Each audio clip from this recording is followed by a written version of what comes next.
आदित्यनाथ की कुर्सी जो है उनके हाथ से जाने वाली है, यानी मुख्यमंत्री पद से वो हटाए जाएंगे। केशव प्रसाद मौर्य लगातार लखनऊ से दिल्ली, दिल्ली से लखनऊ का जो रास्ता है उन्होंने इसी बीच जो ऑफर दिया है, मुझे लगता है इन्होंने साफ तौर पर भारतीय जनता पार्टी पर तंज कसा है कि आप जो है 100 विधायक लाइए और अपनी सरकार। नमस्कार, मैं नाज़मीन खान और आप देख रहे हैं SPN 9 न्यूज़।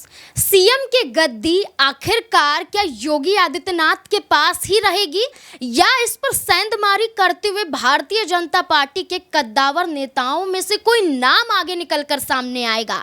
क्या सीएम योगी आदित्यनाथ को सीएम की कुर्सी से हटाने के लिए भारतीय जनता पार्टी ही क्या कोई बड़ा षड्यंत्र रचती हुई नजर आ रही है? लोकसभा चुनाव तो बीत गया, लेकिन विधानसभा चुनाव और आगामी उपचुनाव को लेकर भारतीय जनता पार्टी के अंदर सुगबुगाहट तेज हो चुकी है कि आखिरकार ऐसा क्या करें कि लोकसभा चुनाव का परिणाम विधानसभा चुनाव पर असर न डाल पाए।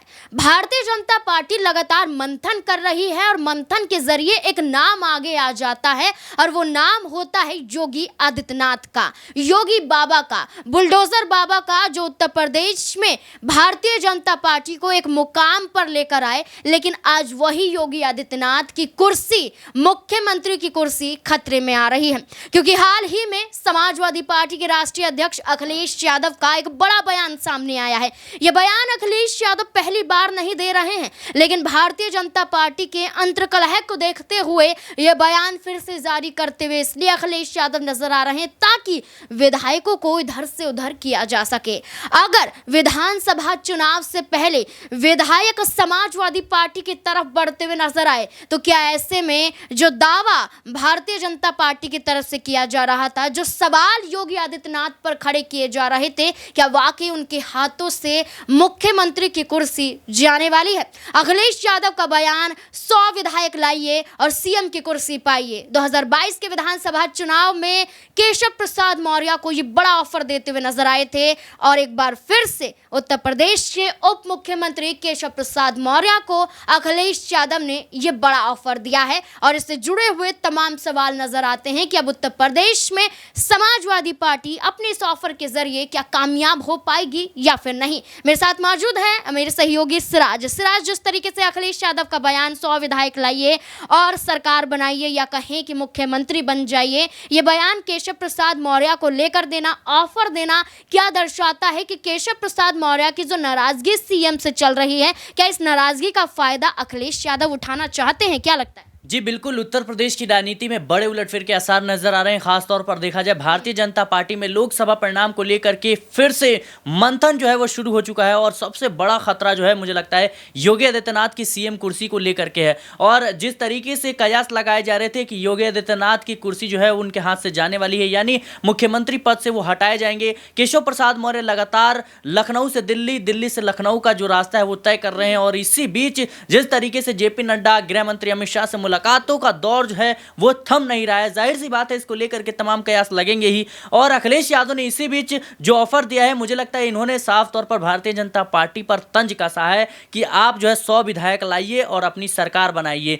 जिस तरीके से केशव प्रसाद मौर्य एक वक्त था जब वो सीएम पद के दावेदार थे, हालांकि वो जरूर अपना ही सीट खो बैठे, उन्होंने पल्लवी पटेल के सामने हार का सामना किया, लेकिन मुझे लगता है कि दावेदार हैं। और अब जो 10 सीटों पर उपचुनाव होने हैं और अगर ऐसे में केशव प्रसाद मौर्य को टिकट मिलता है तो जाहिर सी बात है वो चुनाव जीतते हुए नजर आएंगे। और अगर चुनाव जीतते हैं तो कहीं ना कहीं बड़े उलटफेर के आसार जरूर नजर आते हैं योगी आदित्यनाथ को लेकर के। हालांकि जेपी नड्डा ने साफ तौर पर कह दिया है कि योगी आदित्यनाथ ही मुख्यमंत्री की कुर्सी पर बने रहेंगे। मुझे लगता है ये तमाम जो चीजें हैं वो दबाव की राजनीति के चलते हो रही है, क्योंकि हमने देखा है भारतीय जनता पार्टी में तमाम बड़े चेहरों को दरकिनार किया गया है, चाहे हम शिवराज सिंह चौहान की बात करें या फिर रमन सिंह की बात करें, वसुंधरा राजे को बात करें, लेकिन योगी आदित्यनाथ वो चेहरा नहीं है कि आप उन्हें दरकिनार कर देंगे और वो खामोश बैठे रहेंगे। योगी आदित्यनाथ एक बड़ा चेहरा है और उत्तर प्रदेश में कहीं ना कहीं बाबा के नाम पर वोट पड़ते हैं, इसमें कोई दो राय नहीं है। जिस तरीके से तमाम तरह के दावे किए जा रहे थे कि मोदी के चेहरे पर कहीं ना कहीं वोट मिलता हुआ नजर आएगा। लेकिन भारतीय जनता पार्टी की दशा क्या हुई ये हम सब ने देखा,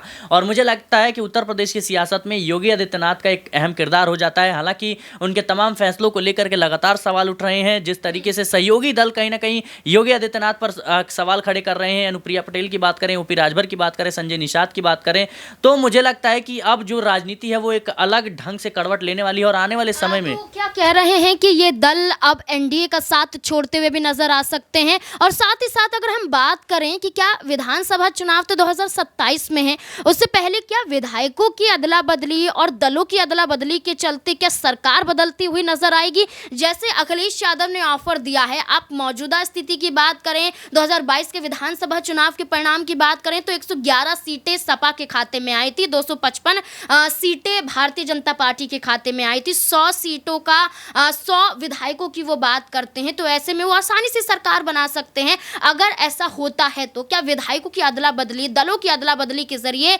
भारतीय जनता पार्टी की सरकार गिर जाएगी? जी देखिए, मुझे लगता है तमाम जो समीकरण आपने गिने हैं, मुझे लगता है ये संभव सी बात है ही नहीं। क्योंकि आप देखिए, केशव प्रसाद मौर्य के समर्थन में अगर 100 विधायक होते तो जाहिर सी बात है अभी कुछ कहीं ना कहीं उनकी दावेदारी पेश होती। लेकिन 100 विधायक केशव प्रसाद मौर्य क्यों ले जाएंगे? और पहली बात तो ये जो पार्टी है भारतीय जनता पार्टी, ये तो खुद तोड़फोड़ की राजनीति करती है। भारतीय जनता पार्टी के खिलाफ इन तमाम तरह के दावों से कोई फर्क नहीं पड़ने वाला, क्योंकि भारतीय जनता पार्टी जो है इस तरह की राजनीति महाराष्ट्र में, बिहार में, तमाम राज्यों में कर चुकी है और कहीं ना कहीं मध्य प्रदेश में भी देखा गया।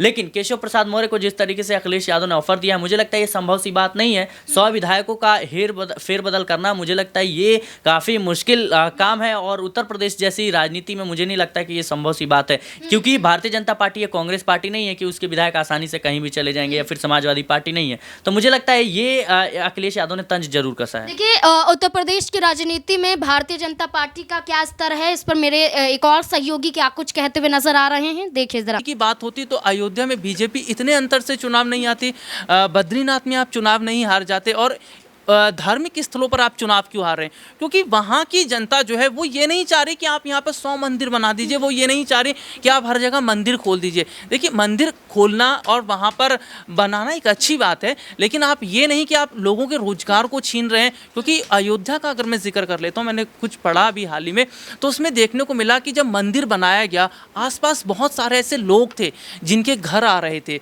बहुत सारी दुकानें ऐसी थी जिनके जरिए उनकी रोजी रोटी चल रही थी। आपने उनको तोड़ दिया, आपने उन मकानों को तोड़ दिया तो ठीक है, लेकिन आपने मुआवजा तक नहीं दिया। और ऊपर से आप ये बात करते हैं कि हमने मंदिर बना दिया। मंदिर बनाने से कुछ नहीं होगा, आप किसी को घर से बेदखल कर देंगे। उत्तर प्रदेश की तस्वीर किसी से छुपी नहीं है, तमाम हम जिलों के अंदर देख रहे हैं। बाबा बुलडोज़र चलाते हैं, अच्छी बात है, अपराध के खिलाफ चलाइए, लेकिन जो लोग हैं, जनता है, उन पर बुलडोज़र मत चलाइए, उनके घरों पर बुलडोज़र मत चलाइए। शायद उसी का ही ये नतीजा है कि आज उत्तर प्रदेश में धीरे धीरे भारतीय जनता पार्टी सिमट रही है, और कहीं ना कहीं विपक्ष में समाजवादी पार्टी प्रमुख अखिलेश यादव एक बड़ा चेहरा निकलकर सामने आया। और यही वजह है कि एक बड़ी जीत अखिलेश यादव को मिलती है, डिम्पल यादव को मिलती है, और शायद यही कारण है कि आने वाले वक्त की तस्वीर उत्तर प्रदेश में विपक्ष का एक बड़ा रोल बनता नजर आया। अब जिस तरीके से समीकरण बनता हुआ नजर आ रहा है, तो भारतीय जनता पार्टी इसमें फंस चुकी है। लेकिन भारतीय जनता पार्टी इस चक्रव्यूह से कैसे बाहर निकलेगी? क्या सीएम योगी आदित्यनाथ को हटाना पड़ेगा, या फिर संगठन में बदलाव करना पड़ेगा, योगी मंत्रिमंडल में बदलाव करना पड़ेगा? क्या भारतीय जनता पार्टी ये कदम उपचुनावों से पहले उठाती हुई नजर आएगी? क्या लगता है आपको, क्या है आपकी राय इस पूरे मुद्दे को लेकर? कमेंट सेक्शन में अपनी राय जरूर दें। देखते रहे SPN9 न्यूज़। धन्यवाद।